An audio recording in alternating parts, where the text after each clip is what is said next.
What's it like living like that with that wall up? Oh, it's lonely, for one. And you get to a point to where that becomes the norm. Uh, you've kind of pushed everything away. The problem with pushing everything away is you're not going the other direction. You're just staying at arm's distance. You wall people out. I've often said that in our walk. If we try to put the things of the world at arm's distance, the world is going the wrong direction. So you're going to just be following along just at arm's distance. Hmm. You've got to make a decision to turn and go away from that.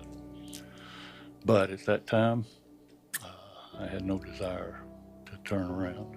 I couldn't understand how a loving God could allow something like that to happen in my life. And Uh, tough on you, putting that wall up and living that way and shutting people out. I'm sure that you and your wife Gail have had discussions after the fact, many years later, of how it was on her. What's her perspective of those years she that was you were just going through that? deeply, deeply hurt. She couldn't break through. So whenever, you see in your loved one uh, struggle and going through stuff like that, and there's nothing that you can do to turn it around, it drives you crazy.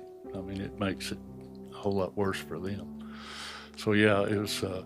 But at that time, Shane, I was so self-centered, so selfish. I didn't really even think about what it was doing to anybody around me. It's hard for me to imagine you, David, being Yeah. selfish because you've Well, been everything but that from the time that here's I've known you. here's the thing. Before Jesus, we're messed up. Hmm. Okay, and that was even though I had walked an aisle and said the things that I was supposed to say and got baptized.